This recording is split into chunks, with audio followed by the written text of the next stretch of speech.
Salut! Aujourd'hui dans le menu, la soupe aux tripes. Oui, la soupe aux tripes. Je sais que c'est pas pour tout le monde, mais regarde la vidéo, au moins peut-être ça te donnera le goût de l'essayer. Alors, avec les tripes qu'on a achetées au magasin, on vient à la maison et on voit bien qu'ils sont déjà prélavés et toutes bien propres, mais pour être sûr qu'il n'y en a pas d'autres cochonneries ramassées dans les tripes, on va les faire bouillir. Les tripes, pour ceux qui ne connaissent pas, c'est quoi? Mais c'est l'estomac des vaches. Et si vous regardez ici sur le morceau, il y a encore un peu de saleté. Donc, on va venir simplement, une fois qu'on l'a fait bouillir pendant peut-être une demi-heure, on vient simplement essayer d'enlever avec le couteau les morceaux qui sont plus noirs, qu'on ne réussit pas à les faire plus propres. On peut utiliser le couteau pour gratter en essayant d'enlever les restants.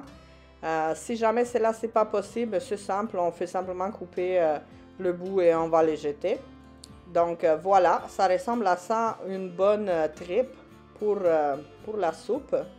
On va passer simplement le couteau pour s'assurer que toute autre cochonnerie qui pourrait être cachée là-dedans, elle est enlevée. Et à l'intérieur, on vient gratter un peu tous ces morceaux qui pendent. Donc ces petits morceaux de gras, moi je trouve que ça fait pas beau dans l'assiette une fois que la soupe est terminée. Donc je viens simplement enlever cet excédent des peaux et des gras. Ensuite de ça, on va venir couper les tripes en morceaux assez longs et minces, comme vous voyez dans l'image. À cette étape, on peut laisser les tripes de cette grandeur. Cependant, moi je trouve qu'au moment de servir la portion dans l'assiette, c'est plus difficile pour manger. Les tripes tombent de la cuillère. Donc, on a décidé de venir les couper en morceaux plus petits, environ 1 cm chaque. Vous allez dire que, ben voyons non, c'est pas comme ça de façon traditionnelle, mais comme je vous ai dit, pour la question pratique, à la fin, pour servir les morceaux, nous, on les préfère plus petits. Et aussi, de cette façon, on peut s'assurer que dans l'assiette de chaque personne qui va manger, il va en avoir assez de tripes pour tous.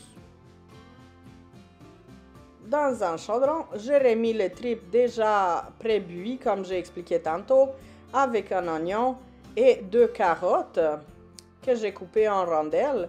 Et je garde une autre moitié des carottes pour plus tard dans la recette, vous allez voir. Ensuite de ça, je rajoute de l'eau pour couvrir. C'est le moment où je rajoute aussi du sel et du poivre. Et bien sûr, les feuilles de laurier. Et maintenant, on va simplement brasser le tout. On va laisser bouillir jusqu'au moment que les tripes sont bien cuites. Et on va être presque prêt, vous allez voir.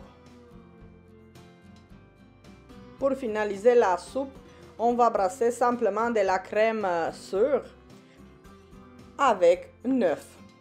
Ça va donner une bonne pâte comme ça, qu'on va pouvoir venir verser dans la soupe. Une fois que la soupe elle est terminée, je préfère toujours la laisser refroidir un petit peu, prendre la température de la pièce. Une fois que la soupe est terminée, je vais m'assurer de rajouter tranquillement une louche de soupe dans mon mélange d'œufs et crème sûre pour éviter que la crème sûre caille. Et ensuite de ça, je vais être prête à le renverser dans le grand chaudron. Et voilà, la couleur change. Si vous voulez plus de crème sûre, vous pouvez utiliser bien sûr environ une demi-kilo, mais pour vrai, ça serait pas la plus santé à ce moment-là, la soupe. Donc, au fil du temps, j'ai commencé à utiliser moins de crème sûre et le goût est toujours là, la couleur est toujours là. Donc, c'est votre choix d'utiliser environ 200 g de crème sûre ou peut-être les 500 g nécessaires. Rappelez-vous, j'ai gardé une moitié des carottes tantôt. Entre-temps, je les râpais. Je les fais revenir dans un poêlon avec une filet d'huile. Et la touche finale à cette excellente soupe, c'est de mettre les carottes là-dedans. Regardez, la couleur commence à changer. C'est un petit truc qui est très simple à faire et qui donne une belle coloration à la soupe aux tripes et aux autres styles de soupe que vous allez utiliser de la crème sûre dedans. Et voilà, la soupe aux tripes est terminée. On la sert naturellement avec des poivrons marinés et avec du vinaigre. Vous pouvez mettre le vinaigre dans lequel les poivrons ont mariné ou simplement du vinaigre que vous avez dans la maison. Sur ça, bon appétit! Merci beaucoup d'avoir regardé la vidéo.